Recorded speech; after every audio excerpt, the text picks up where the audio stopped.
Examen físico de cadera en 5 minutos. Material de estudio para médicos generales y residentes de ortopedia y traumatología. En el presente video revisaremos cómo realizar adecuadamente el examen físico de cadera, que consta de estos 4 pilares. Además, será ordenado de acuerdo a la posición del paciente en la camilla. Lo primero que se realiza es la evaluación de la marcha del paciente en búsqueda de cojeras o marchas patológicas o compensatorias. Un ejemplo de esto sería la marcha de Trendelenburg, que indica debilidad de la musculatura abductora de la cadera. Una vez que el paciente se encuentra en la camilla, debemos buscar asimetrías, deformidades evidentes, aumentos de volumen, cicatrices y diferencia entre posición y longitud de las piernas. Ahora, en contexto de trauma, podemos encontrar posiciones como la púdica, con la pierna cortada en aducción, flexión y rotación interna, que indica luxación posterior de cadera, o impúdica, con la pierna cortada en abducción y rotación externa, que indica fractura de cadera o luxación anterior. Con el paciente posicionado en decúbito supino, procedemos con nuestra evaluación. Los rangos de movimiento deben ser evaluados de manera activa y pasiva, en búsqueda de delimitación del rango o dolor con el movimiento. En el video vemos cómo se pueden realizar de manera pasiva. La cadera cuenta con una flexión de 120 hasta 135 grados, una extensión de 20 a 30 grados, rotación interna de 30 grados y rotación externa de hasta 50 grados. No debemos olvidar la evaluación del lado contralateral a modo de comparación.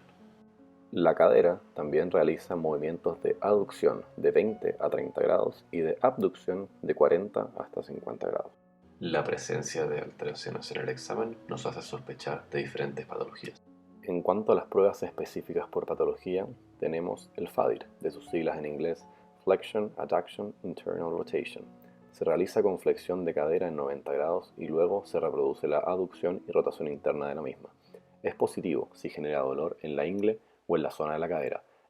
El test de Faber, de sus siglas en inglés Flexion, Abduction, External Rotation, se realiza con flexión de cadera en 90 grados y luego se reproduce la abducción y rotación externa de la misma.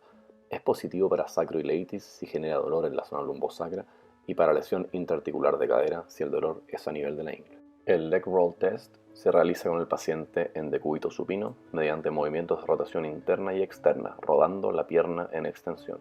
Si genera dolor en la zona inguinal, indica patología interarticular, en cambio un clic indica patología del labrum. El test de Sinchfield se realiza con el paciente en la misma posición y se le pide que realice una elevación activa de la pierna contra la edad. Luego, el examinador añade resistencia sobre los 30 a 45 grados de flexión de cadera. Es positivo cuando la maniobra genera dolor e indica patología interarticular.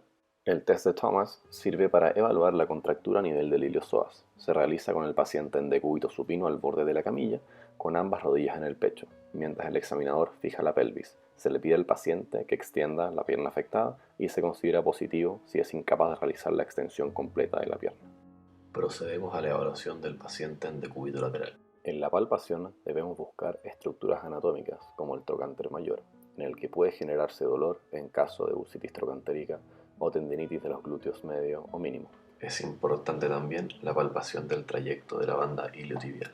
Para la evaluación del aparato abductor, pedimos al paciente que abduzca la cadera contra resistencia. Debemos registrar tanto el dolor como la debilidad.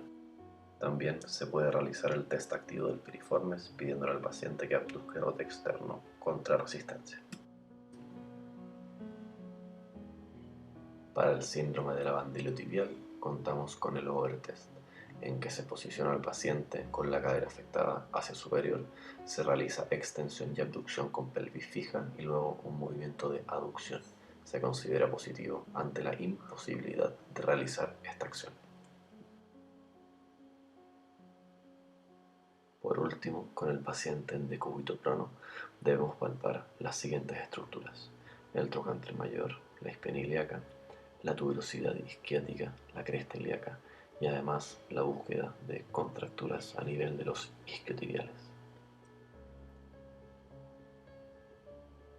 De esta forma, damos por terminado el video de examen físico de cadera en 5 minutos. Muchísimas gracias.